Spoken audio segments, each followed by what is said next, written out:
Bismillahirrahmanirrahim. Assalamualaikum warahmatullahi wabarakatuh. Alhamdulillahirabbil alamin wassalatu wassalamu ala asrofil anbiya'i wal mursalin wa ala alihi wa sahbihi ajmain. Amma ba'd. Alhamdulillahilladzi qad a'tana ni'matan katsiratan hatta nastati'a wa nastami'a fi hadzal liqa'il mubarak. Sholatan wa salaman daimaini mutalazimaini ala habibina wa syafi'ina wa maulana Muhammad sallallahu alaihi wasallam. Yang saya hormati Bapak Agi Ahmad Ginanjar, SPD MPD, selaku dosen pengampu mata kuliah Bahasa Indonesia, serta rekan-rekan yang saya banggakan. Perkenalkan, nama saya Nur Ajijah, MPM 2110020043.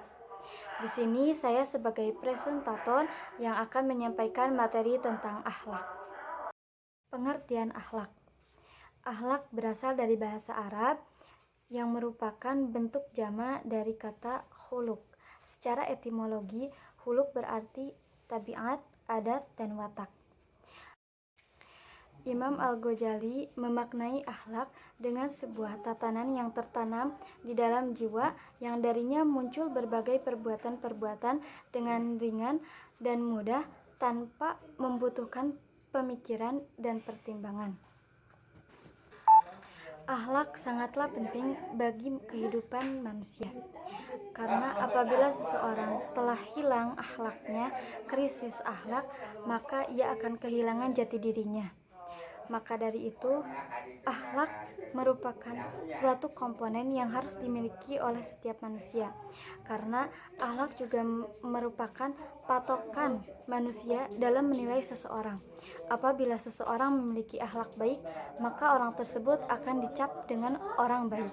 Apabila orang tersebut memiliki akhlak tercela, akhlak buruk, maka orang tersebut merupakan dicap sebagai orang yang buruk. Karakteristik akhlak. Yang pertama, robbaniyah. Sifat robbani dari akhlak memiliki tujuan, yaitu untuk memperoleh kebahagiaan di dunia dan di akhirat. Ciri rabbani juga menegaskan bahwa akhlak dalam Islam bukan hal moral yang kondisional dan situasional, akan tetapi akhlak yang benar-benar memiliki nilai yang mutlak. Adapun yang menyebutkan bahwa akhlak rabbani ini meliputi dua hal. Yang pertama, rabbaniyah dari sisi tujuannya. Maknanya adalah Islam sebagai tujuan akhir dan sasaran terjauh yang hendak dijangkau oleh manusia adalah menjaga hubungan yang baik dengan Allah dan berhasil meraih ridhonya. Yang kedua, rabbaniyah dari sisi sumbernya. Maknanya adalah bahwa manhaj yang telah ditetapkan oleh Islam guna mencapai tujuan akhir tersebut adalah manhaj yang rabbani, karena sumbernya adalah wahyu Allah. Yang kedua, insaniyah. Ajaran akhlak dalam Islam sejalan dengan memenuhi tuntunan fitrah manusia. Kerinduan jiwa manusia kepada kebaikan akan terpenuhi dengan mengikuti ajaran akhlak dalam Islam. Ajaran akhlak dalam Islam diperuntukkan bagi manusia yang merindukan kebahagiaan dalam arti yang hakiki, bukan kebahagiaan yang semu.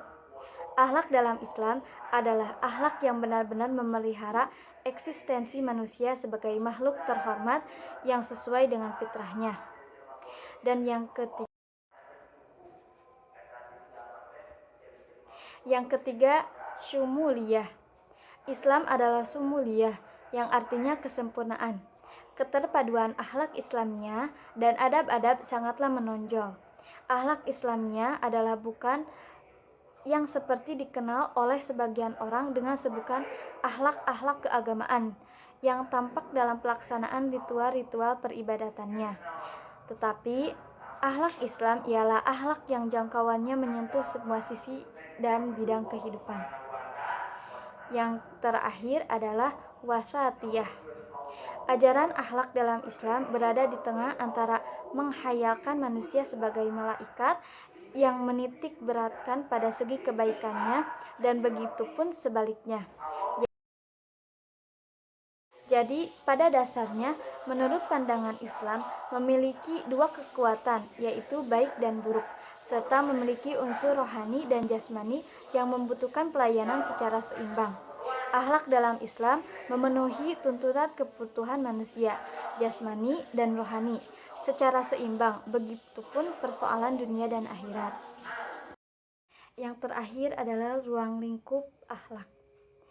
Ruang lingkup akhlak meliputi yang pertama, akhlak terhadap Allah. Akhlak yang baik kepada Allah, berucap dan bertingkah laku yang terpuji terhadap Allah Subhanahu wa Ta'ala, baik melalui ibadah langsung kepada Allah seperti sholat, puasa, dan sebagainya, maupun melalui perilaku tertentu yang mencerminkan hubungan atau komunikasi dengan Allah di luar ibadah.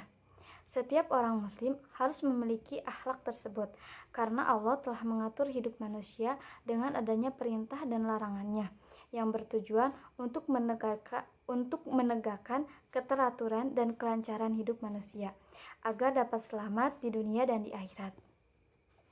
Yang kedua, akhlak terhadap Rasulullah. Berakhlak kepada Rasulullah dapat diartikan suatu sikap. Yang kedua adalah akhlak terhadap keluarga.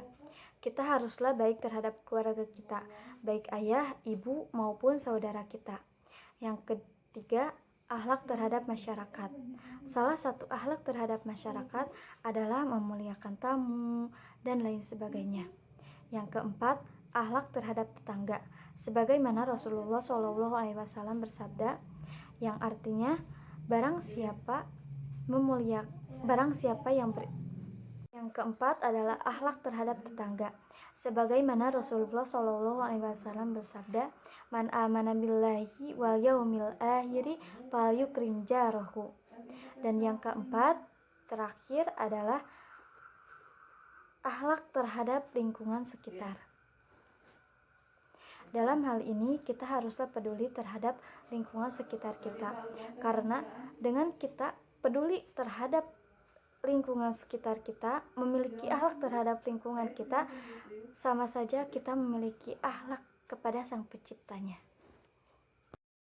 Mungkin cukup sekian materi dari saya.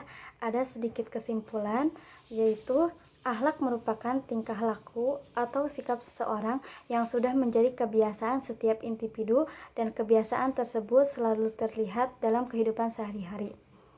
Dalam Islam, akhlak memiliki karakteristik. Yang pertama, rububiyah, yang kedua insaniyah, sumuliyah, dan yang terakhir wasatiyah. Dalam kehidupan ini, manusia dibagi menjadi dua.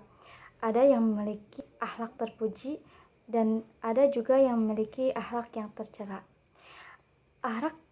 Berakhlak yang disyariatkan oleh Islam bukan hanya berakhlak terhadap sesama manusia saja, akan tetapi berakhlak terhadap Allah, terhadap Rasul-Nya, dan terhadap lingkungan sekitar juga merupakan akhlak bagi manusia. Mungkin cukup sekian dari saya. Syukron.